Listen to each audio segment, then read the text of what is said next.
Sun news நேயர்கள் அனைவருக்கும் வணக்கம். இது விவாத மேடை நிகழ்ச்சி. கடந்த மே மாதம் இறுதியில் சென்னை உயர்நீதிமன்ற பதிவாளர் ஒரு அறிவிப்பு ஆணை ஒரு உத்தரவை வெளியிட்டார். அந்த அறிவிப்பில் வழக்கறிஞர் சட்டத்தில் ஒரு புதிய திருத்தங்களை, ஒரு ஒழுங்குமுறை விதிகளை கொண்டு வந்து அந்த உத்தரவு பிறப்பிக்கப்பட்டிருந்தது. அந்த உத்தரவில் என்ன சொல்லப்பட்டிருந்தது என்றால், நீதிபதிகளின் பெயரை சொல்லி பணம் வாங்கினாலோ அல்லது நீதிமன்றத்துக்குள் குடித்துவிட்டு வந்தாலோ, நீதிபதிகளுக்கு எதிராக அவதூறாக பேசினாலோ அல்லது நீதிமன்ற வளாகத்தில் ஊர்வலம் ஆர்ப்பாட்டம் செய்தாலோ அவர்கள் மீது நடவடிக்கை எடுக்கப்படும். அந்த நடவடிக்கை நீதிமன்றமே எடுக்கும். தற்காலிகமாக இடைநீக்கம், நிரந்தரமாக பணி நீக்கம் செய்யக்கூடிய வாய்ப்பு இருக்கிறது என்றெல்லாம் அந்த அறிவிப்பில் வெளியிடப்பட்டிருந்தது. இந்த அறிவிப்பு தான் தமிழக நீதித்துறை வரலாற்றில், குறிப்பாக வழக்கறிஞர் சங்கங்கள் மத்தியில் மிகப்பெரிய கொந்தளிப்பை ஏற்படுத்தியது. இதை உடனடியாக திரும்ப பெற வேண்டும் என்று தமிழகம் முழுவதும் கிட்டத்தட்ட கடந்த 50 நாட்களாக வழக்கறிஞர்கள் தொடர் போராட்டத்தில் ஈடுபட்டார்கள். உண்ணாவிரதம், ஆர்ப்பாட்டம், ரயில் மறியல் போராட்டம், வாயிலை கருப்பு துணி கட்டி போராட்டம், மனித சங்கிலி போராட்டம் என பல கட்டங்களாக அந்த போராட்டத்தில் ஈடுபட்டார்கள். இன்னொரு பக்கம் தலைமை நீதிபதி இது தொடர்பாக பத்திரிகையாளர்களை சந்தித்து, இது ஒரு உச்ச நீதிமன்ற உத்தரவு, அதாவது 2009 ஆனந்த் என்பவர் வழக்கில் உச்சநீதிமன்றம் பிறப்பித்த உத்தரவின் அடிப்படையில் தான் உயர்நீதிமன்றம் இது மாதிரி புதிய விதிமுறை கொண்டு வந்திருக்கிறது. இது தொடர்பாக நாங்கள் குழு அமைத்திருக்கிறோம். அந்த குழுவில் வழக்கறிஞர் சங்கங்கள் தங்களுடைய கோரிக்கைகளை, இந்த விதிகளை திருத்துவது தொடர்பாக கோரிக்கைகளை அளியுங்கள் என்று அவர் பத்திரிகையாளர்களை சந்தித்து கேட்டார். அது மட்டுமல்ல, அதுவரை அந்த குழு பரிசீலித்து முடிவெடுக்கும் வரை இந்த விதிகள் மீது எந்த நடவடிக்கை, எந்த ஒரு வழக்கறிஞர் மீதும் நடவடிக்கை எடுக்க மாட்டோம் என்று தெரிவித்திருந்தார். இருந்த போதிலும் வழக்கறிஞர்கள் போராட்டத்தை கைவிட்டப்பாடவில்லை.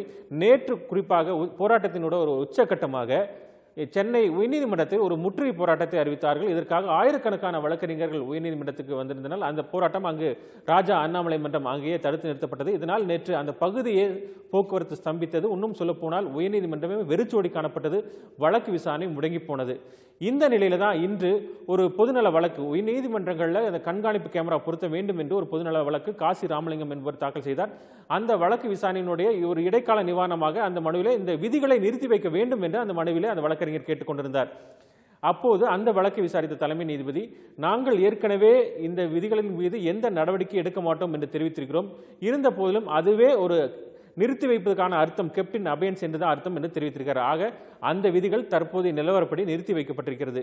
இதனால் இவருடைய போராட்டம் கைவிடக்கூடிய சூழ்நிலை ஏற்பட்டிருக்கிறது. இன்னும் சொல்ல போனால் வழக்கறிஞர் சங்க நிர்வாகிகள் இது குறித்து நாங்கள் நாளை சென்னை உயர்நீதிமன்றம் நாளையும் வருகிற மற்ற மாவட்டங்களைச் சேர்ந்த அந்த கூட்டு நடவடிக்கை குழு நாளை மறுநாள் தஞ்சாவூரிலும் கூட்டம் போட்டு இது தொடர்பாக நாங்கள் திரும்பப் பெறுவது குறித்து முடிவெடுக்க உள்ளோம் என்று தெரிவித்திருக்கிறார்கள்.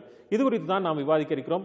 முதற்கட்டமாக இந்த விவாதத்தில் பங்கேற்பதற்காக சென்னை உயர்நீதிமன்ற வழக்கறிஞர் சங்கத்தினுடைய செயலாளர் அறிவழகன் நமது அரங்கிற்கு வந்திருக்கிறார். அதே போல பார் கவுன்சிலுடைய துணைத் தலைவர் அமல்ராஜ், மூத்த வழக்கறிஞர் ஞானதேசியன் ஆகியோர் வந்திருக்கிறார்கள். நான் முதல்ல திரு அறிவழகன் என்று தான் கேட்க விரும்புகிறேன்.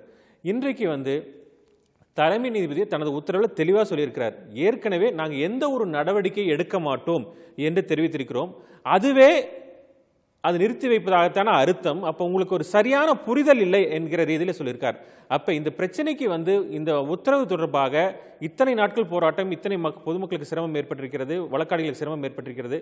அந்த உத்தரவினுடைய புரிதல் சரியாக இல்லாதனால தான் இவ்வளவு போராட்டம் இந்த நீட்டிப்பதற்கு காரணமா?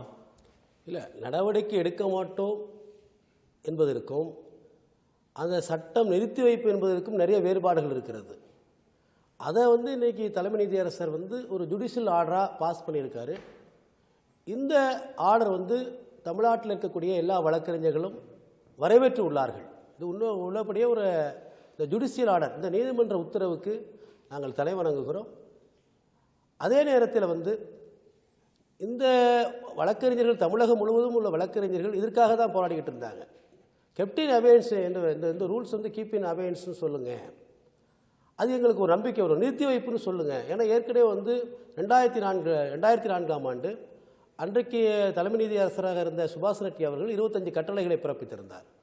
அதை எதிர்த்து வழக்கறிஞர்கள் மிகப்பெரிய போராட்டம் நடத்தினார்கள். வழக்கறிஞர்கள் சிறைச்சாலைக்கெல்லாம் சென்ற பிறகு அவர் இந்த ரூல்ஸ் கெப்ட் இன் அபெயன்ஸ்னு சொன்ன பிறகு தான் அந்த பிரச்சனை சமரசமாக முடிவானது. அதைத்தான் நாங்கள் தமிழ்நாட்டில் இருக்கக்கூடிய எல்லா வழக்கறிஞர்களும் எதிர்பார்த்தோம். இப்போ நடவடிக்கை இதுல அவர் தெளிவா சொல்லியிருக்கார், no action will be taken அப்படிங்கிற மாதிரி சொல்லியிருக்கார். ஆனா இது நடைமுறையில இது நிறுத்தி வைப்பதாகத்தானே அர்த்தம் என்று அந்த உத்தரவில் குறிப்பிட்டிருக்காரு. இல்ல, நாங்கள் இல்ல அதுக்கு நிறைய டிஃபரன்ஸ் இருக்கு. நிறுத்தி வைப்பு என்பது வேறு, நடவடிக்கை எடுக்க மாட்டோம் என்பது வேறு. அது நிறுத்தி வைக்கல, அது இன்ஃபோர்ஸ், அது அமல்ல இருக்கு.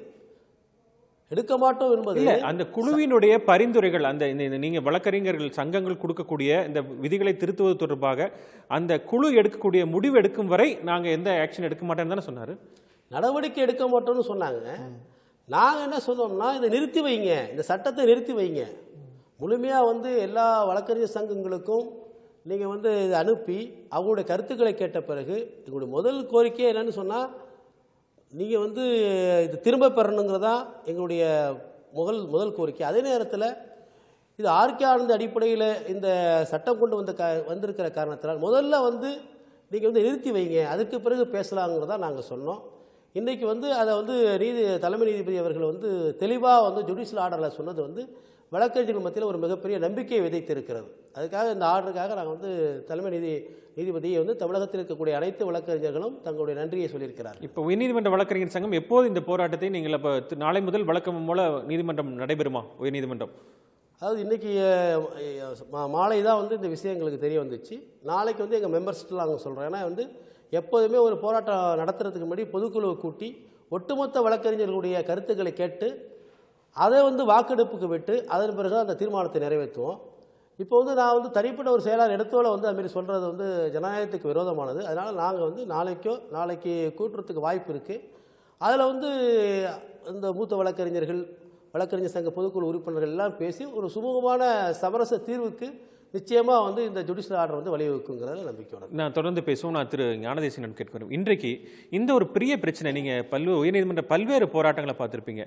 இன்றைக்கு வழக்கறிஞர் சண்முக சுந்தரம் தாக்கப்பட்டதாகட்டும், விஜயன் வழக்காகட்டும், இன்னும் சொல்லப்போனால் நீதிபதி சுபாஷன் ரெட்டிக்கு எதிரான வழக்கம், இது வெவ்வேறு காலகட்டங்களில் ஒன்று காவல்துறைக்கு எதிராக இருக்கும், அரசுக்கு எதிராக இருக்கும். ஆனால் இந்த போராட்டம் மட்டும் நீதிபதிகளுக்கும் வழக்கறிஞர்களுக்கு இடையான ஒரு போராட்டம். இது ஒரு ஈகோ பிரச்சனை தானே? ஈகோன்னு சொல்ல முடியாது. அதாவது முதலாக தமிழகத்தில் வந்து இந்த ஒட்டுமொத்த தமிழக வழக்கறிஞர்கள் ஒன்றுபட்டு போராடியது வந்து ஐயாத்துரை என்ற வழக்கறிஞர் திருப்பரங்குன்றத்தில் காவல் நிலையத்தில் தாக்கப்பட்டார். அதற்காக கிட்டத்தட்ட ஒரு மாதத்திற்கு மேல் தமிழகத்திலே நீதிமன்றங்கள் இயங்கவில்லை.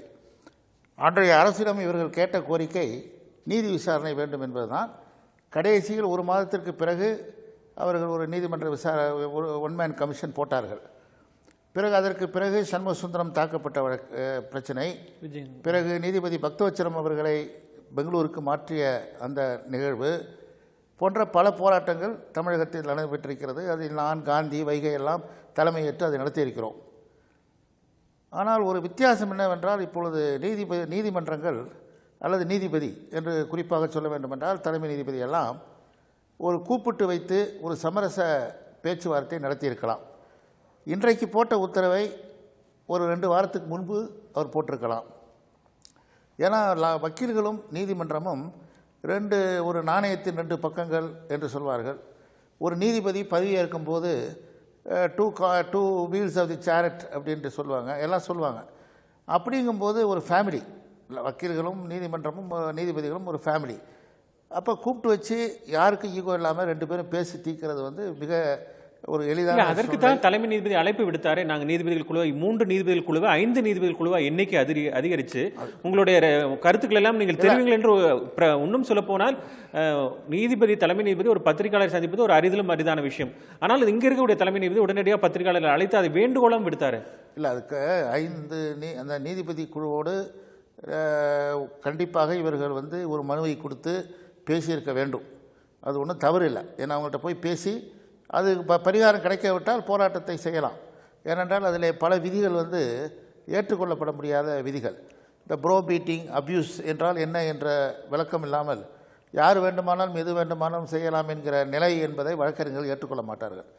ஆகவே அந்த போராட்டத்தை அவர்கள் அந்த 4 நீதிபதிகள் குழு முடிவு செய்கிற வரை விட்டுவிட்டு பிறகு தவறாக முடிவு செய்தால் அதை எதிர்த்து போராடி இருக்கலாம் என்பது போய்விட்டது. அது போனது நல்லது, கடந்தது. இல்லை, இன்றைக்கு இது ஒரு தவறான ஒரு முன்னுதாரணம் ஆகிவிடாது. இவங்க பல கட்ட போராட்டம் நடத்தினாங்க, உண்ணாவிரதம் இருந்தாங்க, ஆர்ப்பாட்டம் இருந்தாங்க. கடைசியாக ஒரு உயர்நீதிமன்ற முற்றுகை ஒரு ஸ்தம்பிக்கக்கூடிய அளவுக்கு ஒரு போராட்டம் நடந்தால்தான் நாங்கள் இப்படி ஒரு உத்தரவு அப்படிங்கிறது ஒரு தவறான முன்னுதாரணம் ஆயிரம். இது போல ஆர்ப்பாட்டங்கள் உயர்நீதிமன்றத்துக்குள்ளேயே வந்து அந்த வராண்டாவில் வந்து கோஷமிடுதல், நீதிமன்றத்துக்குள்ளே போய் வழக்கறிஞர்களை வெளியே வாருங்கள் என்று சொல்வதல், இவையெல்லாம் காலகாலமாக இந்த உயர்நீதிமன்றத்தில் நடந்து கொண்டிருக்கிற நிகழ்வுகள் தான். ஆகவே அதில் ஒன்றும் புதிதாக இல்லை.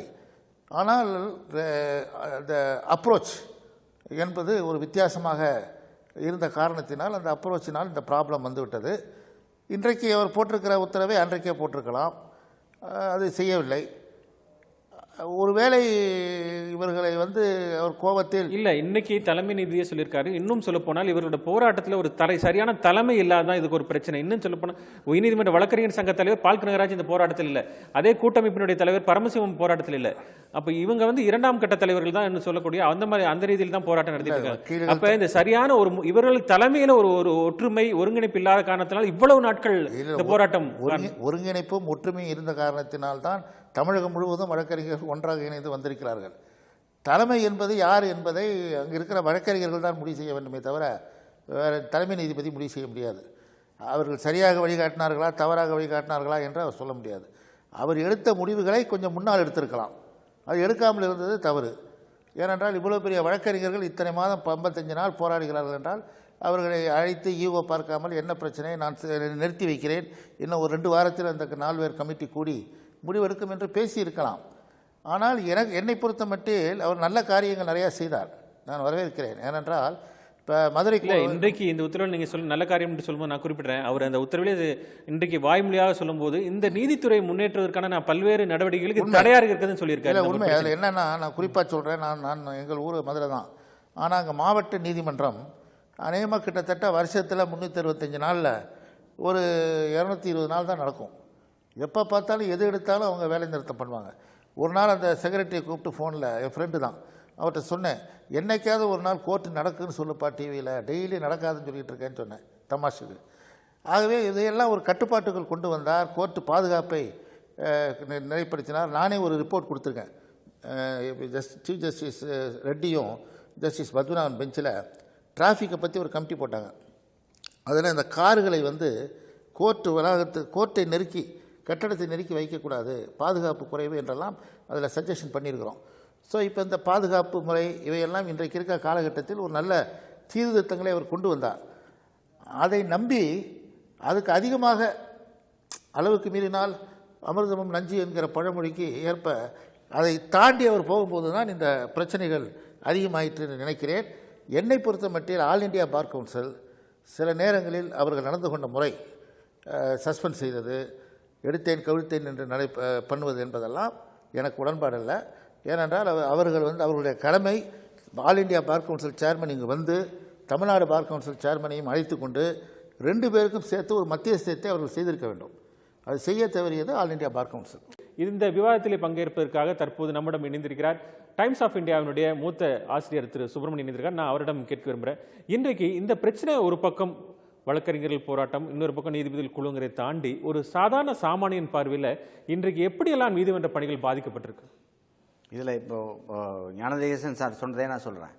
ஒரு நீதித்துறைங்கிறது வழக்கறிஞர்களும் நீதிபதிகளும் ஒரு காயினோட 2 பக்கம், இல்லைன்னா ஒரு சேரட்டோட 2 வீல் அப்படிங்கிறது ஒரு விஷயத்தை முக்கியம் மறந்துடுறாங்க.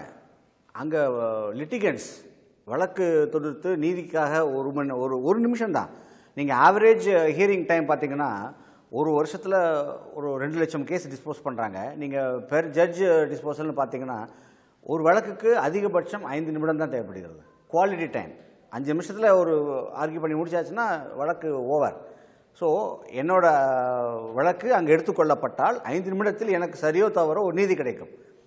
என்னை பற்றி உங்களுக்கு கவலையே கிடையாது. இவங்க 2 பேருக்குள்ள பிரச்சனை இல்லை. இன்றைக்கி 55 நாள் சபார்டினேட் கோர்ட்ஸ் உள்ள தமிழகம் முழுவதும் மெஜாரிட்டி ஆஃப் கோர்ட்டில் வேலை எதுவும் நடக்கவில்லை. இன்றைக்கி தேதிக்கு 12 லட்சம் வழக்குகள் அங்கே பெண்டிங். ஹைகோர்ட்டில் 2 லட்சம் வழக்கு மேலே இருந்தால் கூட ஹைகோர்ட்டில் அஃபெக்ட் ஆகலை, ஒர்க் அஃபெக்ட் ஆகலை. அங்கே 55 நாள் நீதிமன்றம் நடக்கவில்லை. இப்போது இவங்களுக்கு ஒரு பிரச்சனை, நீதிமன்றம் இவங்க அக்கார்டிங் டு தேம் ரொம்ப டிலே பண்ணாங்க. இப்போ 55 நாளுக்கு அப்புறம் இவங்க கேட்ட மாதிரி கீப் இன் அபெயன்ஸ் சொல்லியாச்சு. ஸோ இவங்களுடைய பிரச்சனை இன்றைக்கோட முடிந்து விட்டது என்று தான் கருத தோன்றுகிறது. பட் என்னோடய பிரச்சனை என்ன, as a litigant I have lost 55 days. இப்போது அதை எப்படி இவங்க காம்பன்சேட் பண்ணுவாங்க? இன்றைக்கி புழல் ஜெயிலில் பார்த்தீங்கன்னா இந்தியாவிலேயே தமிழ்நாட்டில் மட்டும்தான் ஜெயில் என்றைக்குமே 100% ஆக்குபென்சி இருந்தது கிடையாது. ஏன்னா 60-65% தான் இருக்கும், மீதி காலியாக தான் இருக்கும். இன்றைக்கி புழலில் போய் பாருங்கள், மற்ற ஜெயிலையும் பாருங்கள், பெயில் கிடைக்காம பல பேர் வெயிட் பண்ணிகிட்டு இருக்காங்க. தனி மனித சுதந்திரங்கிறது ஃபண்டமெண்டல் ரைட்ஸில் ரொம்ப முக்கியமானது. லைஃபுக்கு அப்புறம் சுதந்திரம் தான். இன்றைக்கி அதுக்கு என்ன பதில் சொல்லுவாங்க? ஸோ இந்த 55 நாளுக்கு என்ன பதில்? திரு அறிவழகன் அவர் சொன்ன மாதிரி இன்றைக்கு இந்த 55 நாட்கள் நீங்கள் சொல்லுவீங்க, நாங்கள் எங்களுடைய போராட்டம் மக்களுக்காகத்தான், அவங்களோட வழக்கு விசாரணைக்காக நாங்கள் சத்தமாக கேட்டால் அது விதிகளுக்கு உட்பட்டு நாங்கள் சஸ்பெண்ட் ஆக நேரிடும், மக்களுக்கு தாண்டி இன்றைக்கு மக்கள் பெரிய அளவில் இன்னும் சொல்லப்போனால் வழக்காடில் கடுமையாக பாதிக்கப்பட்டிருக்காங்க. இன்றைக்கு தெரியும் உயர்நீதிமன்ற நீதிபதிகளோட எண்ணிக்கை எவ்வளோன்னு தெரியும், சபார்டினேட் கோர்ட்டில் எவ்வளோ நீதிபதி வேகன்சி இருக்குன்னு தெரியும், ஊழியர்கள் பற்றாக்குறை, பல பிரச்சனைகள் இருக்கும். இதையும் தாண்டி வழக்கமாக 220 நாட்கள் தான் நடக்கக்கூடிய நாட்கள் இன்றைக்கி கிட்டத்தட்ட 50 நாட்கள் முடிஞ்சு போச்சு. விடுமுறை நாட்கள் இப்படி ஒரு வழக்காடியோட சிரமம் என்பது உங்களுக்கு இன்னும் சொல்ல போனால் உங்களுக்கு அதுதான் தொழில். அவங்க கேஸ் கட்டு கொண்டு வராங்க, அவங்க தான் தொழில். இதையும் தாண்டி அவங்கள ஏன் நீங்கள் சிந்திச்சு பார்க்காம இந்த மாதிரி ஒரு நீண்டது ஒரு போராட்டத்துக்கு உங்களோட காலகட்டம் ஏன் நீங்கள் ஒரு குழுவாக அமைத்து ஒரு பேச்சுவார்த்தை மூலம் தீர்க்க வேண்டிய பிரச்சனை தானே இது? இல்லை இப்போ இந்த போராட்டம் வந்து நீங்க ஒரு அரசுக்கு எதிராக ஒரு காவல்துறைக்கு எதிரான பிரச்சனை இல்லை. இன்றைக்கு 2009 தாக்கப்பட்ட காவல்துறைக்கு எதிரான பிரச்சனை, சண்முக சுந்தரம் விஜயன் அரசுக்கு எதிரான பிரச்சனை. ஆனால் இது ஒரு நீதித்துறைக்கு எதிரான பிரச்சனை இல்லை. இது வந்து வழக்காளிகளுக்காகத்தான் வழக்கறிஞர்கள் போய் நீதிமன்றத்தில் நாங்கள் ஆஜராகிறோம். அதே நேரத்தில் எங்களுடைய சுயமரியாதையை சோதிக்க பார்க்கக்கூடிய வகையில் ஒரு சட்ட திருத்தம் இருந்து வருகிற பொழுது இப்போ நாங்கள் அதோடு போயிட்டு இவர் குடிச்சிட்டு வந்திருக்காரா, நம்மளை பார்க்கும்போது என்ன நினைப்பாங்க, ஒரு வழக்கறிஞரை பார்க்கும்போது இவர் குடிச்சிட்டு வந்திருக்காரா, இவர் ஜட்ஜி பேரை சொல்லி காசு வாங்கினாரா, அப்படிங்கிற ஒரு எங்களுடைய சுயமரியாதைக்கு சோதனைக்கு வருகிற பொழுது ஒரு யுத்தம் தான். யுத்தத்தில் நிறைய பாதிப்புகள் வரதானே செய்யும். பெரிய உலகத்து இதில் எத்தனையோ போராட்டங்கள் நடந்திருக்கு, எத்தனையோ அரசியல் கட்சிகள் போராட்டம் நடத்திருக்காங்க, எவ்வளவோ பாதிப்புகள் வருது. பஸ் கண்டக்டர் அடிச்சுட்டா ஒரு பஸ் கண்டக்டர் அடிச்சுட்டா அது அவங்க 2 நாள் அப்படியே பஸ் எல்லாம் போட்டுறாங்க. இது எவ்வளவு பிரச்சனைகள் நடக்குது. ஒரு மருத்துவமனையில் பிரச்சனைகள் நடந்ததுன்னா மருத்துவர்கள் உயிருக்கு போராடிக்கிட்டு இருக்கிற நோயாளிகளை விட்டுட்டு அவங்க போராடுறாங்க, நர்சுகள் போராடுறாங்க. இது எல்லா இடத்துலையும் சகஜமாக நடக்கிறது தானே. இல்லை, அதுக்கு ஒரு குறிப்பிட்ட காலம் ஒன்று இருக்கு இல்லையா? இப்போ அது ஒரு நீங்கள் சொல்றது இப்படி ஒரு 50 நாட்கள் 55 நாட்கள் அப்படிங்கும்போது இல்லை, இதில் பாதிப்பு இல்லைங்கிறத நான் எப்படி சொல்ல வரேன்னு சொன்னால் ஒரு சில பாதிப்புகள் இருக்கலாம். ஆனால் அந்த வழக்குகளுடைய சூழ்நிலை இருக்குது பாருங்கள். ஒரு வழக்கு தாக்கல் பண்ணுவாங்க, அதில் ப்ராசஸில் இருக்கும், நோட்டீஸ் சர்வ் பண்ணுறதுல இருக்கும், அடுத்து ரிட்டன் ஸ்டேட்மெண்ட் தாக்கல் பண்ணுறதுல இருக்கும், அல்லது இஷ்யூஸில் இருக்கும். அப்போ ஒரு வழக்கு எடுத்தோலே எல்லா வழக்குலையும் கோர்ட்டு இது பண்ணுறது கிடையாது. அதாவது அந்த பார்ட்டட் எல்லாம் முடிஞ்சு கடைசியாக ஆர்குமெண்ட்ஸுக்கு வர ஸ்டேஜ் தான் முக்கியம். ஆக ஒரு வழக்கு பல சூழ்நிலைகளை கடந்து தான் வருகிறது. அதனால் ஒரு மிகப்பெரிய வழக்காடிகளுக்கு சிரமம்னு இதில் சொல்ல முடியாது. ஒரு சில சிரமங்கள் இருந்திருக்கலாம். அதில் குறிப்பாக சொல்ல போனால் நம்ம தொடர்ந்து பேசுவோம். நம்ம அமல்ராஜிடம் கேட்க விரும்புகிறேன். இன்றைக்கு இந்த பிரச்சனைகளுக்கு எல்லாமே காரணம் அடிப்படை bar council, Tamil Nadu bar council தான் சொல்கிறாங்க. ஏனென்றால் இந்த பிரச்சனைக்கு அதிகாரத்தை, பார் கவுன்சிலோட அதிகாரத்தை உயர்நீதிமன்றம் எடுத்துக்கொள்கிறது, நீதிமன்றங்கள், மற்ற நீதிமன்றங்கள் எடுத்துக்கொள்கிறது. அப்படியானால் முதலில் குரல் கொடுக்க வேண்டியது பார் கவுன்சில். பார் கவுன்சிலோட நிர்வாகிகள் யார்? வழக்கறிஞர்கள். வழக்கறிஞர்கள் யார்? அந்த உங்களுடைய சங்க நிர்வாகி தமிழகம் முழுவதும் இருந்து அந்தந்த வழக்கறிஞர்கள் ஆங்காங்கே ஓட்டு போட்டு தான் உங்களை எல்லாம் தேர்ந்தெடுக்கிறாங்க. அப்படி பார்க்கும்போது இன்னும் சொல்ல போனால் தலைமை நீதிபதி சொன்ன மாதிரி இது எதிர்த்து உச்சநீதிமன்றத்துக்கு நீங்கள் வழக்கு தொடுக்க வேண்டியது தானேனா அதற்கு முதல்ல போய் வழக்கு தொடுக்க வேண்டியது தமிழ்நாடு பார் கவுன்சில் தானே தொடர்ந்துருக்கணும். இப்போ நீங்கள் சரியான நடவடிக்கை எடுக்காதனால தான் இந்த இத்தனை பிரச்சனைகளுக்கும் காரணம். இல்லை, இதுக்கு நான் விளக்கமாக பதில் சொல்கிறேன். ஏன்னா இந்த ரூல் போட்ட உடனே இதே சன்னுடைய குழுமத்தில் தான் நான் பேட்டி கொடுத்துருந்தேன். வழக்கறிஞர்களுடைய அட்வொகேட் ஆக்டை கர்டெல் பண்ணால் அது நிச்சயமாக அது அட்வொகேட் ஆக்டுக்கு எதிரானது, இது அட்வொகேட்ஸுக்கு எதிரானது. இது நிச்சயமாக தலைமை நீதிபதியான போய் நாங்கள் சந்தித்து முறையிடுவோம். அவர் பரிசீலனை பட்சத்தில் அவருடைய பேசுவோம். அப்படி இல்லைன்னா உச்சநீதிமன்றத்தில் சென்று வழக்கு தொடருவோன்றது நாங்கள் இந்த டிவிலேயே நான் பேட்டி கொடுத்துருக்கேன். இது ரூல் போட்ட உடனே நாங்கள் பார் கவுன்சிலுடைய ஆஃபீஸ் பேரர் 3 பேரும் போய்ட்டு நம்முடைய தலைமை நீதிபதியை சந்தித்து பேசணும். அப்போ தலைமை நீதிபதி தெளிவாக ஒரு விஷயத்தை எங்களுக்கு எடுத்து சொன்னார். இந்த ரூலில் அட்வொகேட்டுகளுக்கு எதிரான என்னென்ன பொசிஷன் இருக்குதோ, நீங்கள் எதெல்லாம் அட்வொகேட்டுக்கு எதிராக இருக்குதுன்னு நினைக்கிறீங்களோ அதை எல்லாத்தையும் மாடிஃபை பண்ணிடலாம். ஸோ ஒரு பார் கவுன்சிலுடைய ரைட்டை கர்டெல் பண்ணுற மாதிரியோ இருக்கக்கூடாதுன்றதுக்காக தான் நாங்கள் சீஃப் ஜட்ஜி போய் மீட் பண்ணோம். அவர் தெளிவாக எடுத்து சொன்னார். இதில் என்ன டிஸ்ட்ரிக்ட் ஜட்ஜியுடைய இந்த ரூல் பிரகாரம் டிஸ்ட்ரிக்ட் ஜட்ஜி ஆக்ஷன் எடுக்கக்கூடாதா, ரைட், அதை மாடிஃபை பண்ணிப்போம். அடுத்தது அப்யூஸ் அண்டு ப்ரோபிட்ன்ற வார்த்தையை இது வழக்கறிஞர்களுக்கு ஃப்ரீயாக ட்ரையல் எடுத்துக்க முடியாதுன்னு சபார்டினேட் கோர்ட் அட்வொகேட் ஃபீல் பண்ணுறாங்கன்னு சொன்னால் எஸ், அதையும் மாடிஃபை பண்ணுவோம். பார் கவுன்சில் மட்டும்தான் நடவடிக்கை எடுக்கணும், வழக்கறிஞரை டிபார் பண்ணுறதுக்கு பார் கவுன்சிலுக்கு மட்டும்தான் ரைட் இருக்குது. அது செக்ஷன் 35 அட்வொகேட் ஆக்ட் இருக்கிறதுனால 34 போகிற ரூல் அது கட்டல் பண்ணக்கூடாதுன்னா எஸ் பார் கவுன்சிலுக்கு மட்டும்தான் அந்த அதிகாரம் உண்டு, ஹைகோர்ட்டுக்கு இல்லை அப்படின்றதையும் வந்து அவர் தெளிவாக சொல்லிட்டாரு. இன்னும் பல மாறுதல்களை வந்து நீங்கள் தேவைப்படுகிற பட்சத்தில் எனக்கு நீங்கள் அதெல்லாம் நீங்கள் எடுத்து சொல்லுங்க. எடுத்து அதான் சொல்ல வரேன், அது எடுத்து கொடுங்க. நீங்க அவர் சொன்னதை எல்லாவற்றையும் நாங்கள் பார் கவுன்சிலில் வந்து ஒரு பிரஸ் மீட் கொடுத்து ஒவ்வொரு வழக்கறிஞர் சங்கத்துக்கும் நாங்கள் வந்து கடிதம் மூலமாக இது மாதிரி நம்முடைய சீஃப் ஜஸ்டிஸ் வந்து அதையெல்லாம் மாடிஃபை பண்றேன்னு சொல்லியிருக்காரு. அதனால அறிவழகன் அவர் சொன்ன மாதிரி பார் கவுன்சிலோட சீஃப் ஜஸ்டிஸ் உடைய பார்த்து கமிட்டியை பிளேஸ் பண்ணுங்கன்னு சொன்னோம். அதை வந்து அது தாமதம் ஆயிடுச்சு. இப்போ கூட இல்லை, அன்னைக்கு என்ன சீஃப் ஜஸ்டிஸ் சொன்னாருங்கன்னா அவர் ஓரலா சொன்னாரு. என்ன சொன்னாருங்க, நீங்க வாங்க மாடிஃபை பண்ணலாம்னாரு. செகண்ட் டைம் வந்து இல்ல எங்க அட்வொகேட் அதை அக்செப்ட் பண்ணிக்கல, ஏற்கனவே சப்பார்டின் கோர்ட்டுடைய அசோசியேஷன் நம்ம ஆபீஸ் பேரர் நீங்க மீட் பண்ணலன்னு கேட்டப்போ ஓகே எங்களுக்கு ஒரு ஆர்ஓசி போட்டு அதை ஸ்டே பண்ண சொன்னோம். அவர் ஒரு ஃபுல் கோர்ட் மீட்டிங் போட்டுட்டு நான் உங்களுக்கு சொல்றேன்னு சொன்னாரு. அதே மாதிரி ஃபுல் கோர்ட் மீட்டிங் போட்டாரு. அதுல வந்து ஒரு தெளிவான ஒரு ஆர்டர் என்ன சொல்றாருன்னா நாட் அது பிரிசிபிடேட்டிவ்னு ஒரு வார்த்தையை அவர் யூஸ் பண்ணியிருந்தாரு. அந்த வார்த்தையே வந்து அட்மினிஸ்ட்ரேட்டிவ் வார்த்தை தான், அதுவும் சாட்டிஸ்ஃபைடு இல்லைன்னு சொன்னோம். இன்னைக்கு வந்து அது கேப்டன் அபைன்ஸ் சொன்னாரு, இட்ஸ் ஜுடிஷியல் ஆர்டர். ஓகே இப்போ இதெல்லாம் அக்செப்ட் பண்ணிட்டாங்க. அவரோட கூற்றை நீங்க ஏற்றுக்கொள்கிறீர்களா? இன்றைக்கு பார் கவுன்சிலோட நடவடிக்கை, தமிழ்நாடு பார் கவுன்சிலோட நடவடிக்கை இந்த இஷ்யூல ஒரு திருப்திகரமா இருந்ததா? இல்லை, எங்களை பொறுத்தவரை திருப்திகரமாக இல்லை. என்ன காரணம்னு சொன்னால், தமிழ்நாடு பார் கவுன்சிலுடைய அதிகாரத்தை உயர்நீதிமன்றம் எடுத்துக்கொள்ளக்கூடாது என்பதுதான் வழக்கறிஞர்களுடைய கோரிக்கையாக இருந்தது. ஏனென்றால் இந்த வழக்கறிஞர்களை கட்டுப்படுத்துவதற்காக வழக்கறிஞர்களால் தோற்றுவிக்கப்பட்ட அமைப்பு தான் தமிழ்நாடு பார் கவுன்சில் அல்ல அகில இந்திய பார் கவுன்சில். இந்த வழக்கறிஞர்களை தண்டிக்கக்கூடிய அதிகாரம், வழக்கறிஞர்களை பணி செய்ய விடாமல் அதிகாரம் வந்து பார் கவுன்சிலுக்கு தான் வேணும், அவங்களுக்காக தான் நாங்கள் போராடணும். ஆனால் அதை முறையாக வந்து தமிழ்நாடு பார் கவுன்சிலோ அகில இந்திய பார் கவுன்சிலோ அது எடுத்து செல்லவில்லை. இன்னும் சொல்லப்போனால் தமிழகத்தில் இருக்கக்கூடிய அனைத்து வழக்கறிஞர் சங்கங்களையும் இவர்களே அழைத்து இதை எப்படி செய்யலாம் என்று ஒரு கூட்டம் போட்டிருக்கலாம். 2 ஆர்ஓசி நம்பர் இருக்கு. ஃபர்ஸ்ட் ஓரலா இல்ல அவர் சொன்ன மாதிரி ஒரு அனைத்து வழக்கறிஞர்கள் கூட்டு நீங்க இல்ல அப்போ வந்து செக்ரட்டரி வந்து லீட் பண்ணல இந்த பாய்காட்டோ ஸ்ட்ரைக்கோ. அன்னைக்கு இருந்த அந்த எம்ஹெச் உடைய பிரசிடென்ட் அண்ட் பார் ஃபெடரேஷன் உடைய மிஸ்டர் பரமசிவுக்கு மட்டும்தான் தெரியும். பார் கவுன்சில் வந்து சீஃப் ஜட்ஜோட பேசிட்டு வந்த உடனே பிரஸ் மீட் மட்டும் கொடுக்கல. நாங்க 253 அசோசியேஷனுடைய சங்க தலைவருக்கு வந்து ரிட்டர்ன்ல கொடுத்துருக்கோம். சீஃப் ஜஸ்டிஸ் அசூரன்ஸ் கொடுத்துருக்காரு, நாட் டு எனி ஆக்ஷன் எடுக்க மாட்டாருன்னு சொல்லியிருக்கு, கொடுத்துருக்கோம். செகண்ட் டைம் ஆர்ஓசி போட்டு கொடுக்க சொல்லி அதனுடைய ஆர்ஓசி நம்பரை மென்ஷன் பண்ணி ஒவ்வொரு அசோசியேஷனுக்கும் நாங்கள் கொடுத்துருக்கோம். ஒரு காலமும் பார் கவுன்சில் இதுலேருந்து ஒரு வழக்கறிஞர்கள் வந்து அன்றைய சூழ்நிலையில் வந்து இதை ஏற்க முடியாத நிலையில் இருந்தாங்க. ஏன்னா அவர் ஓரலாக சொன்னார், இல்லை அந்த பிரிசிபிடேட்டிவ்ன்ற ஒரு வார்த்தை வந்து அட்மினிஸ்ட்ரேட்டிவ் வேர்டு தான், அது எப்போ இருந்தாலும் அவங்க மாற்றிப்பாங்க. ஸோ இன்னைக்கு கேப்டன் அபைன்ஸ் ஒரு வார்த்தை கொடுத்துருக்காங்க. ஓகே அவங்க satisfied because judicial order. Bar council ஒவ்வொரு டைமும் வந்து அட்வொகேட் ஆக்ட் கட்டல் பண்ணாத வந்து ஏற்க முடியாதுன்றதால தான் சீஃபை மீட் பண்ணோம். நம்ம தலைமை நீதிபதியை ஏற்றுக்கொண்டார். சுப்ரமணியம் அவர் சொல்ற மாதிரி இன்றைக்கு வந்து பார் கவுன்சில் வந்து ஒரு முறையான நடவடிக்கை மேற்கொண்டது. இதன் இன்னும் சொல்ல போனால் இந்த பிரச்சனையை பார் கவுன்சில் முறையாக எடுத்து சொன்னது. ஆனால் இது வழக்கறிஞர் சங்கங்கள் ஏற்றுக்கொள்ளவில்லை. பார் கவுன்சில் மீது கூட அந்த பிரச்சனை கோபம் திரும்பியது. இது உண்மையா? அதாவது அவர் இப்போ உள்ள சகோதரர் அமல்ராஜ் வந்து இப்போ உள்ள விஷயத்தை மட்டும் பற்றி பேசுகிறாரு.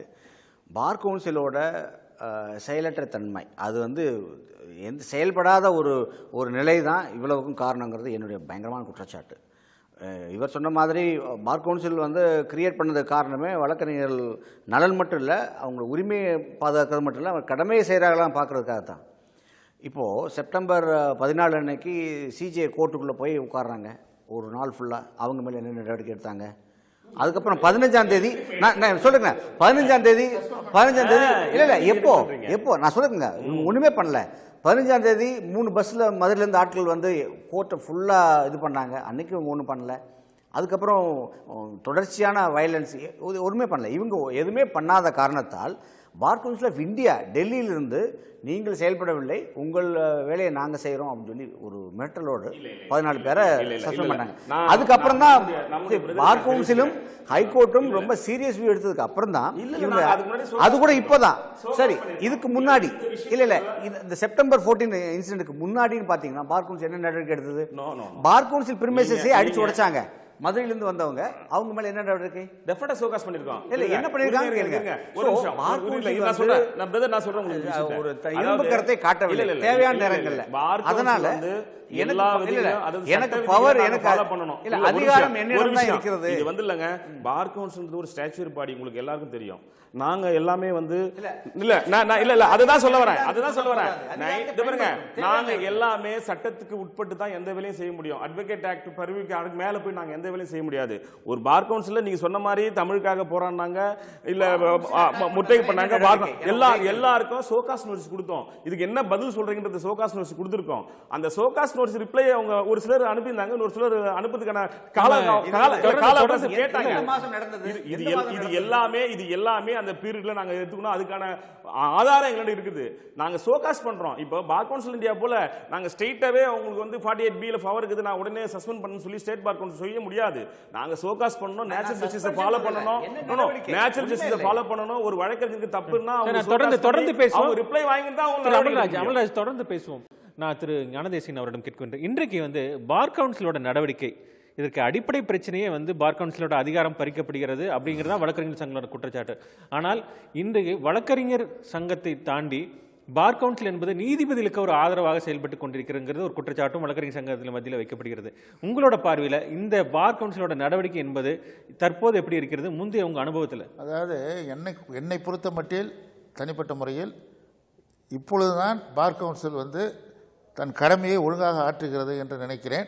திரு மணி அவர்கள் சொல்வதை வந்து அதை கொஞ்சம் மாடிஃபை பண்ணணும். எப்படி ரூலை மாடிஃபை பண்ணுங்கிறாங்களோ அதே மாதிரி இவர் கொஞ்சம் மாடிஃபை பண்ணணும். இப்போ தான் அவங்க ஃபங்க்ஷன் பண்ணுறாங்க. ஏன்னா பார் கவுன்சில் வந்து டிசிப்ளினரி கமிட்டி இருக்குது. வழக்கறிஞர்கள் ஒழுங்கு தவறி போகிற போது அதை ஒழுங்குபடுத்துகிற கடமை அவர்களுக்கு இருக்கிறது.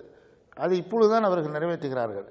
என்னை பொறுத்த மட்டில் இன்றைக்கு இந்த அப்படி அவங்க நிறைவேற்றினா ஏன் 2009 போர்ட்ல 2009 உச்சநீதிமன்ற உத்தரவுப்படி இன்றைக்கு 2016 ஏன் இந்த உத்தரவு இந்த புதிய விதிமுறைகள் கொண்டு வர வேண்டும் உயர்நீதிமன்றம்?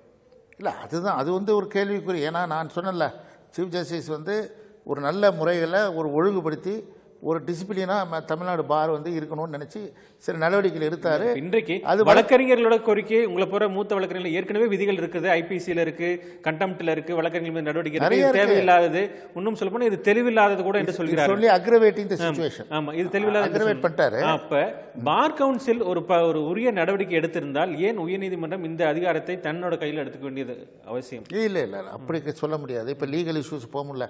ஏன்னா அந்த அவங்களுக்கு அமெண்ட்மெண்ட் ரூலுக்கு பவர் இருக்கா பவர் இல்லையா நம்ம இங்கே விவாதிக்க முடியாது. அது வேறு செப்பரேட் இஷ்யூ. ஆனால் நான் சொன்னேன்ல, அவருடைய எண்ணம் வந்து இவ்வளோ பண்ணிட்டோம் அப்படின்னு கொஞ்சம் ஓவர் ஸ்டெப் ஆகிட்டார். அந்த ஓவர் ஸ்டெப் ஆன அளவுக்கு மீறினால் அமிர்தம் நெஞ்சு அது கதை தான், அது ஆகிட்டார். ஆனால் பார் கவுன்சிலை பொறுத்த மட்டும் பல்வேறு கேள்விகளை வந்து நம்ம எழுப்பலாம் முன்பு. ஏனென்றால் இந்த ஆவின் பால் பூத்துக்கிட்ட அரசியல் கூட்டங்கள் நடத்துவதைப் போல 20 நாள் மைக் செட்லாம் போட்டு பேசுவதும் சம்பந்தம் இல்லை, வக்கீல் இஷ்யூக்கு சம்பந்தம் இல்லை, அவங்க உட்காந்து பேசுவதும் அரசியல் தலைவர்கள் எல்லாம் வந்து அங்கே வந்து உரையாற்றுவதும் நடந்தது. இப்பொழுது அது இல்லாமல் போனது வந்து மிக நல்ல விஷயம். ஏன்னா வக்கீல் வந்து வக்கீலாக தான் இருக்கணும். அந்த அரசியலை வந்து நீதிமன்ற போராட்டங்களிலோ இதுலேயோ வந்து பூத்துனாங்கன்னா வந்து கோர்ட் நடக்க முடியாது. இன்றைக்கு உள்ள நிலைமையில் இப்போ இவங்க பார் கவுன்சில் நிர்வாகிகள் ஒன்றை மறந்துவிடக்கூடாது. அவர்கள் வந்து வக்கீல்களால் தான் தேர்ந்தெடுக்கப்பட்டு உறுப்பினர்கள் ஆகிறார்கள். ஆனால் இருந்தும் கூட இப்பொழுது அவர்கள் தைரியமாக நடவடிக்கை எடுக்கிறார்கள் என்பது பாராட்டக்கூடிய விஷயம். என்னை பொறுத்த மட்டும் தலைமை நீதிபதி அல்லது இந்த வக்கீல்கள் சங்க நிர்வாகிகள் யாராவது ஒருவர் ஒன்று அவர் கூப்பிட்டு வைத்து நான் நிறுத்தி வைக்கிறேன் வாருங்கள் பேசுங்கள் என்று சொல்லியிருக்கலாம். அல்லது இவர்கள் அந்த ஐவர் கமிட்டியிடம் போய் மனு கொடுத்து அவர்கள் என்ன முடிவெடுக்கிறார்கள் என்பதற்கு காத்திருக்கலாம். இந்த செய்யாத காரணத்தினால் ஒருவருக்கொருவர் ஈகோ பிரச்சனைகள் வந்துவிட்டது. வழக்கறிஞர்கள் நண்பர்கள் என்னை மன்னிச்சுக்கணும், ஒரு போராட்டத்தின் போது போராட்டத்தை கைவிடலாம் என்று மெஜாரிட்டி வழக்கறிஞர்கள் முடிவு செய்து விட்டார்கள். ஆனால் அட்வொகேட் அசோசியேஷனில் கொஞ்சம் பேர் இருந்து ஒரே கூச்சல் குழப்பம் போட்டு வழக்கு வந்த ஸ்ட்ரைக்கு பாய்காட் வந்து கண்டினியூ ஆச்சு.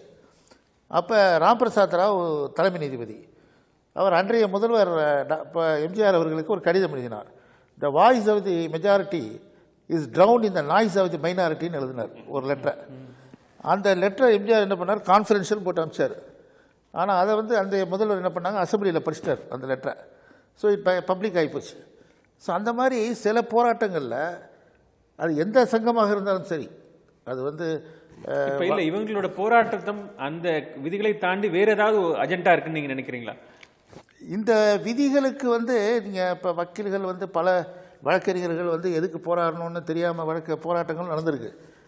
இப்போ சிபிசிக்கு நடந்தது. நீங்கள் என்ன சிபிசியில் அமெண்ட்மெண்ட் கேட்டால் தெரியாது, ஆனால் போராட்டம் நடந்தது. இப்போ வந்து இப்போ இந்த பிரச்சனையை பொறுத்த மட்டில் இட்ஸ் எமோஷனலி சர்சார்ஜ் அஜிடேஷன் என்று தான் நான் பார்க்கிறேன். நீ கை நீட்டக்கூடாது, மேஜிஸ்ட்ரேட்டை பார்த்து இது பண்ணக்கூடாதுன்னு சொல்கிறதெல்லாம் நம்ம வழக்கறிஞர் தொழிலை பாதிக்கப்படும். நான் திருப்பூர் போயிருந்தேன். திருப்பூரில் அந்த பார் மெம்பர்ஸ் கொண்டாந்து காட்டினாங்க நோட்டீஸில். இந்த விதிக்கு சம்பந்தம் இல்லாததெல்லாம் அதை சேர்த்துருந்தாங்க. இந்த விதியே இல்லை, கொஞ்சம் சத்தம் போட்டால் இதாகிரும் பண்ணாங்க. ஆனால் இன்னொரு பார்வையும் நான் பார்க்க விரும்புகிறேன். உயர்நீதிமன்ற நீதிபதிகளை பொறுத்த மட்டில் ஒரு பயம், வக்கீல்களுக்கு ஒரு பயம், மரியாதை இதெல்லாம் இருக்குது. ஆனால் சபார்டினேட் மேஜிஸ்ட்ரேட்ஸு, முன்சீஃபு இவங்கெல்லாம் இருக்காங்க இல்லையா, அவங்க படுற பாடு கண்ணீர் வரும். பல பாரில் வந்து அவங்கள மிரட்டுறது, அவங்கள சத்தம் போடுறது இதெல்லாம் நடக்குது. தொடர்ந்து பேசுவார் திரு அறிவுலன். உங்ககிட்ட கேட்க, அவர் சொன்ன மாதிரி இன்றைக்கு சபார்டினேட் கோர்ட்டில் ஒரு நீதிபதியை மிரட்டுவது, ஒரு முட்டக்கடிதாசி போடுறது, இதெல்லாம் வந்து நாளுக்கு நாள் தனக்கு சாதகமாக ஒரு உத்தரவு வரலைன்னா ஒரு வழக்கறிஞர் உடனே நீதிபதிக்கு எதிராக தலைமை நீதிபதிக்கும் உச்சநீதிமன்ற நீதிபதிக்கும் போடுறது, இது ஒரு பிரச்சனை ஒன்று பக்கம். இதையும் தாண்டி ஹைகோர்ட்டில் வந்து ஒரு அசாதாரண சூழ்நிலை, நீ வழக்கமாக ஒரு நீதிபதிகள் முன்பு முட்டையடித்த சம்பவம், தலைமை நீதிபதிக்குள்ளேயே வந்து ஒரு அறையில் வந்து வாயில் கருப்பு தண்ணி குட்டி போராட்டம், இப்படி வராண்டாவுக்குள்ள ஒரு தலைமை நீதிபதி நீ வெளியே போ அப்படிங்கிற அந்த கோஷம், இதெல்லாம் அப்போ தடுக்கப்படும்னா எந்த விதிகளும் எதுவுமே கொண்டு வரக்கூடாதா என்ன? இல்லை சொன்னாங்கல்ல, இன்னும் சொல்ல போனால் கீழமை நீதிமன்றங்களிலும் சார்பு நீதிமன்றங்களிலும் பணியாற்றுகிற வழக்கறிஞர்கள் நீதிபதிகளுக்கு ரொம்ப மரியாதை கொடுப்பாங்க. எங்கே பார்த்தாலும் ஐயாங்கிற அந்த வார்த்தைகளை வந்து 99% வழக்கறிஞர்கள் மீற மாட்டாங்க. அதுதான் உண்மை. அவங்க வந்து நீதிபதிகள் வந்து தன்னுடைய வீட்டு கல்யாணத்துக்கு வர்றதையோ தன்னுடைய வீட்டு நிகழ்ச்சிக்கு வர்றதையோ பெருமையாக தான் நினைக்கிறாங்க. ஒரு சில சம்பவங்கள் எங்கேயோ நடந்திருக்கலாம், அதை வந்து ஒரு பெருசுப்படுத்தணும். அதேமாரி என்ன பார்த்து நான் எங்கள் ஊருக்கு போனேன், என்னுடைய கிளாஸ்மேட், அவரை எதாச்சியாக பார்த்தேன். அவரை பார்க்கும்போது ஒரு ஜட்ஜிட்ட இப்படிலாம் பேசுவீங்களான்னு கேட்குறாங்க. நாங்களாம் ஐயான்னு தான் சொல்லுவோம், ஆனால் நீ பேரை சொல்லி கூப்பிட்றியே அப்படின்னு அந்த நீங்கள் சொல்கிற மாரி இந்த கீழமை நீதிமன்றங்களை மிரட்டுறதுலாம் இல்லை. ஏதோ ஒரு சில சம்பவங்கள் எங்கேயோ நடந்திருக்கலாம். அதை வந்து அதான் சொல்கிறேன், எங்கேயோ ஒரு சில சம்பவங்கள் பல்வேறு காரணங்களால் நடந்திருக்கலாம். அதை வந்து அதுக்காக இந்த சட்டம் கொண்டாடுறங்கிறது அதுக்காக சொல்லல.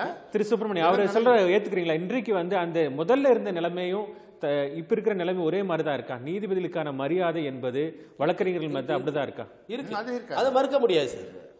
பெரும்பான்மையான வழக்கறிஞர்கள் ரொம்ப கண்ணியமானவர்கள்.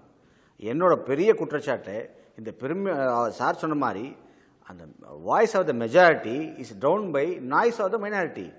சத்தம் அதிகமாக போட்டு நிறைய பேர் இருக்க மாதிரி ஒரு ஒரு ஒரு மாயை கிரியேட் பண்ணி, போன வாரம் இவருக்கு அந்த கதி நேர்ந்தது. போன வாரம் இந்த உயர்நீதிமன்றத்தில் இன்டெஃபினைட் பாய்காட் தொடரலாமா வேண்டாமா, இல்லைன்னு சொல்லுங்கள், தொடரலாமா வேண்டாம்னு சொல்லும்போது மெஜாரிட்டி வேண்டாம், நம்ம return to court. Of course indefinite boycott நடக்கவே இல்லை உயர்நீதிமன்றத்தை பொறுத்தவரையில். ஆனாலும் அஃபிஷியலாக நம்ம க்ளோஸ் பண்ணிக்கலாம்னு மெஜாரிட்டி சொல்கிறாங்க. ஆனால் சின்ன மைனாரிட்டி நிறைய சத்தம் போட்டு அந்த தீர்மானத்தை வாக்கெடுப்புக்கு விட்டோம். இங்க மட்டும் கிடையாது, சபாநாயகர் கோர்ட்லயும் அதுதான். Majority of the advocates, majority of judges, judicial officers எல்லாருமே கண்ணியமானவங்க, ரொம்ப நியாயமான முறை.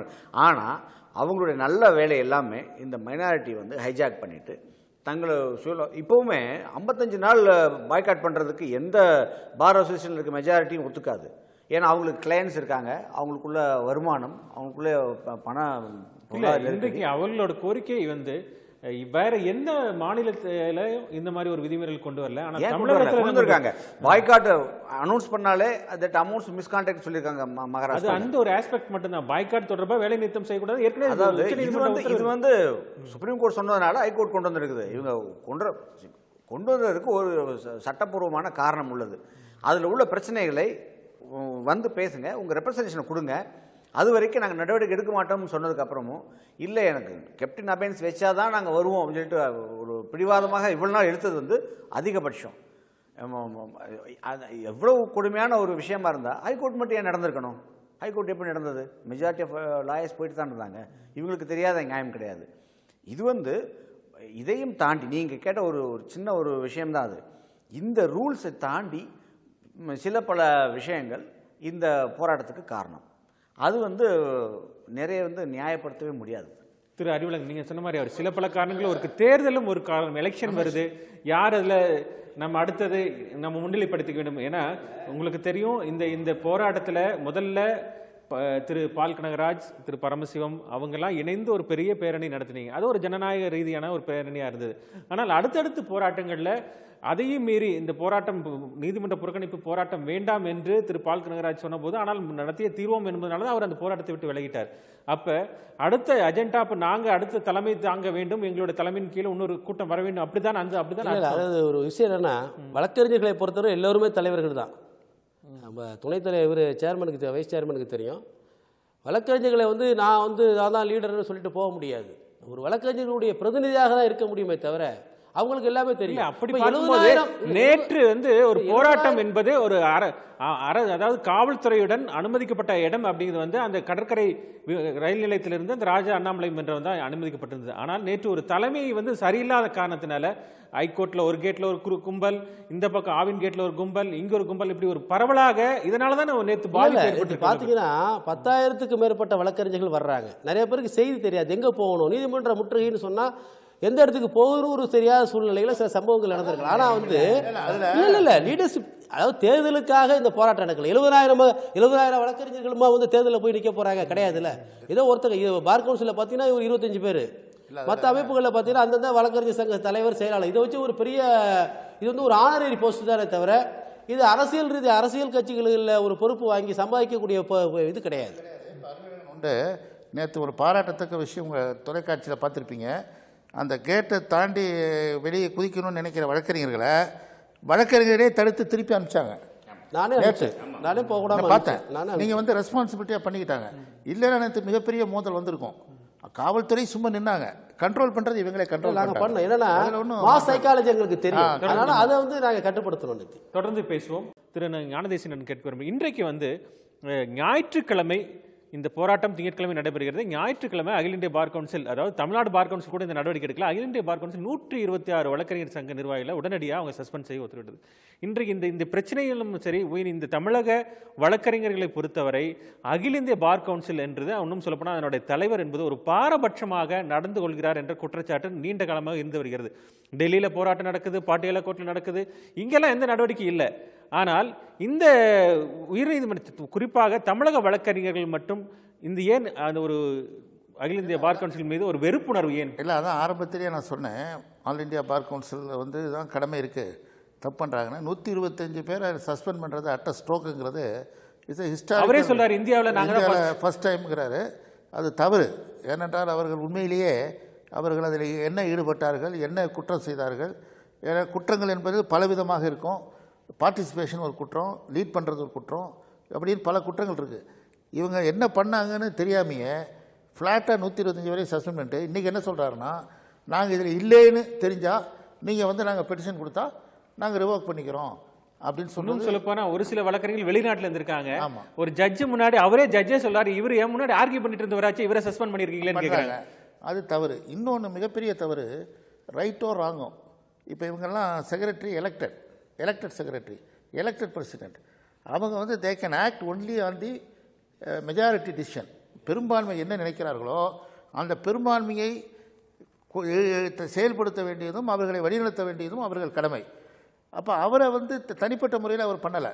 இஸ் ஒன்லி ரெப்ரசன்டிங் அ பாடி. அப்போ அவரை போய் சஸ்பெண்ட் பண்ணுறது கேட்காமங்கிறது மிகப்பெரிய தவறு. ஆக அதெல்லாம் அவர் நிறைய தப்பு பண்ணுறாங்க. ஆல் இண்டியாவில் பார் கவுன்சிலுங்கிறது என்னுடைய கருத்து. அதான் ஆரம்பத்திலே சொன்னேன். பார் கவுன்சில் வைஸ் சேர்மன் இருக்கார், அவங்க போய் இவங்களை நீக்கிறது மட்டுமல்ல, நேற்று ஒரு 5-10 வழக்கறிஞர்களை கைது செய்து 15 நாள் ரிமாண்ட் பண்ணியிருக்காங்க. அதெல்லாம் தேவையில்லை. அரசியலில் எவ்வளோ ப்ராப்ளம் இருந்து அடிதடி அரெஸ்ட் பண்ணால் சாயந்தரம் விட்டுறாங்க. இவங்க ஒன்றும் கிரிமினல் குற்றம் செய்யலை, ஒன்றும் தடை உத்தரவை மீறினாங்கிறதுக்காக 15 days ரிமாண்டுங்கிறது ராங் திங். ஸோ அவங்களையும் விடுதலை செய்ய. திரு அமல்ராஜ், இன்றைக்கு நீங்கள் ஈவினிங் அவசர அவசரமாக ஒரு கூட்டத்தை போட்டு 126 வழக்கறிஞர்கள் மீதான அந்த சஸ்பெண்ட் உத்தரவை ரத்து பண்ணணும்னு தீர்மானம் போடுறீங்க. இதே நீங்கள் வந்து கடந்த வெள்ளிக்கிழமை உங்களிடம் பட்டியல் கேட்கப்படும் போது நீங்கள் வந்து நாங்கள் கொடுக்க மாட்டோம், நாங்கள் நடவடிக்கை எடுக்கிறோம் அல்லது நாங்கள் இதை பார்த்துக்கொள்கிறோம் ஏன் என்று நீங்கள் கேட்கக்கூடாதா? இல்லை இது வழக்கறிஞர்களுடைய போராட்டன்றது வந்து அதில் நியாயம் இருக்கான்றதை பார்க்கணும். அதே சமயத்தில் இந்த போராட்டத்தில் வந்து ஸ்டேட் பார் கவுன்சிலை பொறுத்த வரைக்கும் மெம்பர்ஸுடைய டிஃப்ரென்ஸ் ஒப்பீனியன் இருக்குது. இருந்த பட்சத்துலேயும் நாங்கள் வந்து எந்தெந்த அசோசியேஷன் வந்து போராட்டத்தில் ஈடுபட்டாங்களோ அவங்களுக்கெல்லாம் நாங்கள் வந்து ஷோகாஸ் பண்ணியிருக்கோம். அது மட்டும் இல்லை, இப்போ பார் கவுன்சில் ஆஃப் இந்தியா இது ஒரு அசாதாரண சூழ்நிலை நம்ம ஸ்டேட்டில் வந்து அன்ரெஸ்ட்டாக இருக்குது, Madras high court and other subordinate கோர்ட்லாம். அதனால் வந்து நாங்கள் வந்து அவங்களுக்கு 48B வந்து டைரக்ஷன் கொடுக்குற பவர் இருக்குது 1961 அட்வொகேட் ஆக்டில். அதை யூஸ் பண்ணி எங்களுக்கு டைரக்ஷன் கொடுக்குறாங்க. நீங்கள் அங்கே என்ன நடக்குது, யார் எங்கெங்கே பாய்கேட் பண்ணுறாங்க அதனோட லிஸ்ட்டை எனக்கு கொடுன்னு ஒரு ஆர்டர் போடுறாங்க. நாங்கள் வந்து அதை ஒபே பண்ணி தான் ஆகணும். ஸ்டேட் பார் கவுன்சில் வந்து எல்லாம் சட்டத்துக்கு உட்பட்டு தான் நாங்கள் செய்ய முடியும். நாங்கள் கொடுக்க முடியாது அப்படின்னு சொல்ல முடியாது. அதே போல் நாங்கள் கொடுக்கணும் கூட அவசியம் இல்லை. சப்பார்டினேட் கோர்ட்டில் இருக்கக்கூடிய சிஜேஎம் டிஸ்ட்ரிக்ட் ஜட்ஜெலாம் என்னன்றாங்க, எந்தெந்த வழக்கறிஞர் சங்கம் போராடுது, யார் ஆக்டிவாக இருக்காங்கன்னு சொல்லி அதனுடைய லிஸ்ட்டை வந்து மெட்ராஸ் ஹைகோர்ட்டுக்கு அனுப்புகிறாங்க. ரிஜிஸ்ட்ரார் ஜெனரல் வந்து எங்களுக்கு ஒரு காப்பி அனுப்புகிறாரு, பார் கவுன்சில் ஆஃப் இந்தியாவுக்கு ஒரு அதனுடைய காப்பி அனுப்புகிறாரு. நாங்கள் கொடுக்கலனா கூட அவங்க எடுத்து நீங்கள் சொன்ன மாதிரி இல்லாதவங்க கூட சஸ்பெண்ட் பண்ணுற ஒரு சூழ்நிலை அங்கே வருதுன்றனால தான் இப்போ இன்றைய சூழ்நிலை இப்போ எல்லாம் சுமூகமாக ஆயிடுச்சு. இப்போ நான் பாஸ்ட்டாக போயிட்டு எதையும் நாங்கள் திங்க் பண்ணுறதுக்கு இல்லை. எங்களை பொறுத்த வரைக்கும் ஜுடிஷியரின்றது வந்து ஜட்ஜஸ், ஹைகோர்ட், அது அட்வொகேட்ஸ் அண்டு கோர்ட்டு, இது எல்லாமே தான். இந்த ஜுடிஷியரில் நாங்கள் எல்லாம் ஒற்றுமையாக தான் எல்லா வேலையும் செய்ய முடியும், பப்ளிக் லிட்டிகேட்டுக்கு நாங்கள் ஒர்க் பண்ண முடியும். இந்த சூழ்நிலை இன்றைக்கி நம்ம தலைமை நீதிபதியினுடைய அந்த உத்தரவு வந்து தமிழ்நாடு பாண்டிச்சேரியுடைய மெஜாரிட்டி அட்வொகேட்ஸ் வந்து சாட்டிஸ்ஃபைட் ஆகிட்டாங்க. ஸோ அவங்க சாட்டிஸ்ஃபைட் ஆகிட்டு அவங்க டெஃபினட்டாக அந்த பாய்கேட்டை வித்ரா பண்ணிட்டு கோர்ட்டுக்கு போகிறதுக்கு நாளைக்கு ஆயத்தமாக இருக்காங்க. இந்த நிகழ்ச்சியில் தான் bar council, Tamil Nadu Pondicherry bar council வந்து இமிடியேட்டாக ஒரு எமர்ஜென்சி எக்ஸ்ட்ராடினரி ஜெனரல் பாடி நாங்கள் கூட்டணும். அதில் வந்து மெஜாரிட்டி மெம்பர்ஸ் கலந்துக்கினாங்க. நாங்கள் என்ன நினச்சோன்னா, இது உடனடியாக பார் கவுன்சில் ஆஃப் இந்தியா 126 வழக்கறிஞர்களை இன்றைக்கி வந்து சஸ்பெண்ட் செஞ்சுருக்காங்க. அதை இமிடியேட்டாக பார் கவுன்சிலுடைய சேர்மன் அதை ரீகன்சிடர் பண்ணணும். ஏன்னா நம்ம வழக்கறிஞர்கள் எல்லாமே கோர்ட்டுக்கு நாளையிலிருந்து போவாங்கன்றது வந்து நாங்கள் ரொம்ப திருப்தியாக இருக்கோம், அது ரொம்ப நம்பிக்கையோடு இருக்கிறோம். ஆகவே இதனுடைய அதாவது தமிழ்நாட்டில் நடந்துக்கிற சுச்சுவேஷனை வந்து பார் கவுன்சிலுடைய சேர்மனை இன் பர்சனாக, அதாவது பார் கவுன்சிலில் நாளைக்கு எங்கள் chairman, BCI member and other members எல்லாரும் 23 மெம்பரும் சேர்ந்து நாளை மறுநாள் வந்து mister Mannan Kumar Mishra bar council of India சேர்மனை மீட் பண்ணி இங்கே இருக்கிற அந்த சூழ்நிலையை எடுத்து சொல்லி அந்த உத்தரவை, அதாவது சஸ்பெண்ட் செய்யப்பட்ட அந்த உத்தரவை மறுபரிசீலனை செய்யக்கோரி நாங்கள் வலியுறுத்தி இருக்கிறோம். டெஃபினட்டாக அவர் வந்து அதை அக்செப்ட் பண்ணி அவர் அது மேலே கன்சிடர் பண்ணுவார்ன்ற நம்பிக்கை எங்களுக்கு உண்டு. திரு அறிவழகன், நீங்கள் சொன்ன மாதிரி அவங்க சொன்ன மாதிரி தமிழ்நாடு பார் கவுன்சில் இந்த விஷயத்தில் எடுக்கக்கூடிய நடவடிக்கை என்பது திருப்தி அளிக்கும் வகையில் நிச்சயமாக இருக்குது.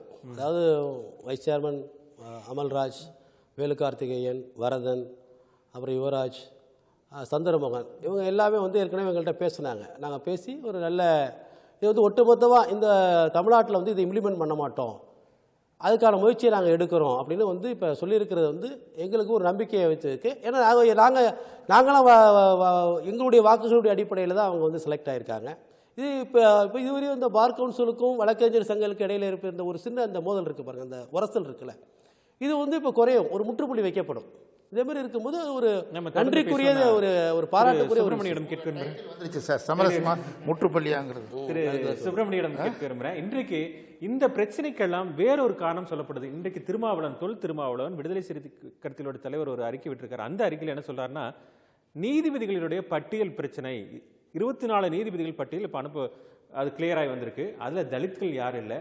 அந்த பிரச்சனையை வந்து இன்னும் வழக்கறிஞர்கள் எழுப்பக்கூடாது என்பதற்காகத்தான் இந்தியாவில் எங்கேயுமே இல்லாத ஒரு விதிகளை கொண்டு வந்து கிட்டத்தட்ட இந்த 50 நாட்கள் போராட்டம் நடைபெற்றிருக்குன்னு ஒரு குற்றச்சாட்டை முன்வைக்கிறார்.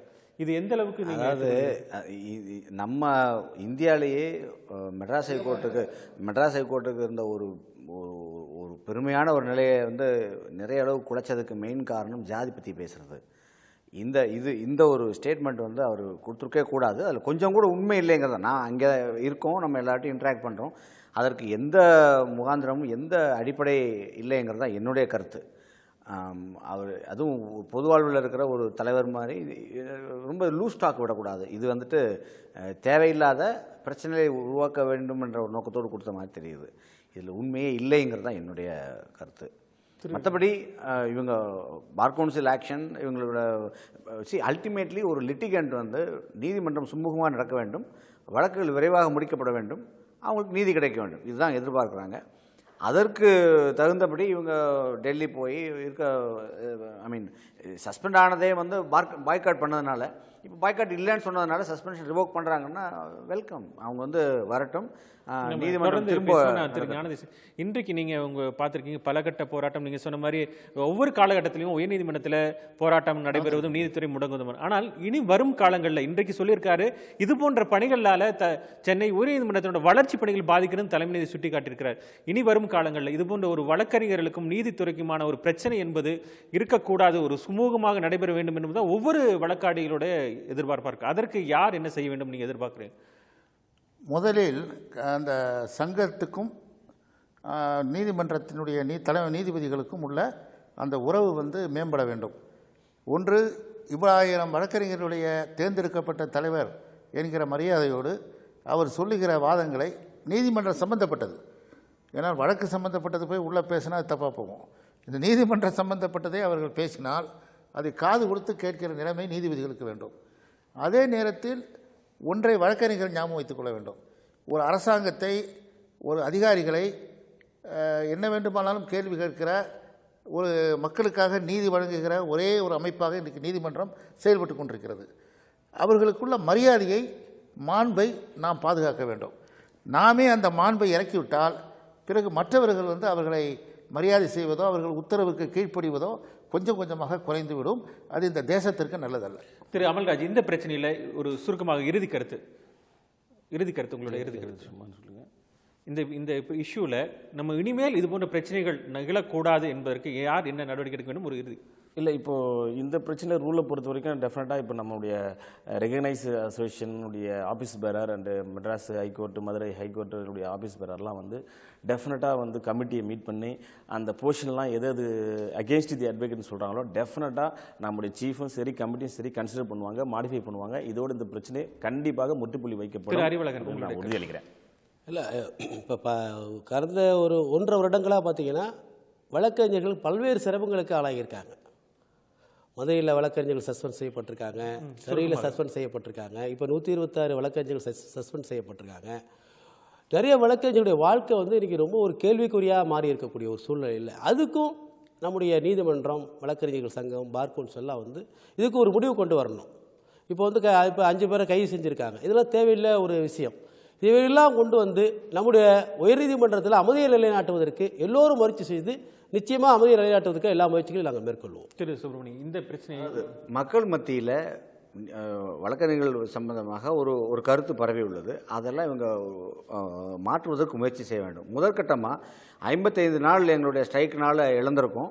அதை ஈடுகட்டும் வகையில் அடுத்து வர்ற சம்மர் ஹாலிடேஸோ இல்லை சாட்டர்டேஸோ நாங்கள் அதிகபட்சமாக வேலை செய்ய தயார் அப்படின்னு ஒரு ஃபார்மலாக ஒரு ரிக்வெஸ்ட் கொடுக்கலாம். அது வந்து it will send lot of goodwill. மக்களுக்கு வந்து சரி நம்மளுடைய நலனில் வழக்கறிஞர்களுக்கு உண்மையான ஒரு இது உண்டு, கன்சர்ன் உண்டு அப்படின்னு ஒரு எண்ணம் தோணும். மக்கள் மத்தியில் வழக்கறிஞர் இந்த தொழில் சம்பந்தமாக ஒரு நல்லெண்ணத்தை உருவாக்க வேண்டிய கட்டாயத்தில் இவங்க இருக்காங்க. நேயர்களே, தமிழகத்தில் மட்டுமல்ல, நாட்டின் எந்த மூலையில் எந்த பிரச்சனை ஏற்பட்டாலும் கூட அதற்கு ஒரு கடைசி புகலிடம் என்பது நீதிமன்றங்கள் தான். இன்னும் சொல்லப்போனால் அரசு இயந்திரத்தை இயக்கிவிக்கக்கூடிய ஒரு கருவியாக இன்று நீதிமன்றங்கள் முக்கிய பங்காற்றி வருகின்றன. அந்த நீதிமன்றங்களில் குறிப்பாக வழக்கறிஞர்கள் என்பவர்கள் ஒரு நாணயத்தின் இருபக்கம், ஒரு நீதித்துறையில் ஒரு நீதிபதியும் ஒரு வழக்கறிஞரும் ஒரு நாணயத்தின் இருபக்கம் போன்றவர்கள். அது சுமூகமாக நடைபெற வேண்டும் என்பதுதான் அனைவரும் எதிர்பார்ப்பு. இந்த நிகழ்ச்சியில் பங்கேற்ற டைம்ஸ் ஆஃப் இந்தியாவினுடைய மூத்த ஆசிரியர் திரு சுப்பிரமணி, உயர்நீதிமன்ற வழக்கறிஞர் சங்கத்தினுடைய பொதுச் செயலாளர் திரு அறிவழகன், பார் கவுன்சிலுடைய துணைத் தலைவர் திரு அமல்ராஜ், மூத்த வழக்கறிஞர் ஞானதேசியன், அனைவருக்கும் நன்றி. நிகழ்ச்சியை பார்த்த நேயர்களுக்கும் நன்றி. வணக்கம்.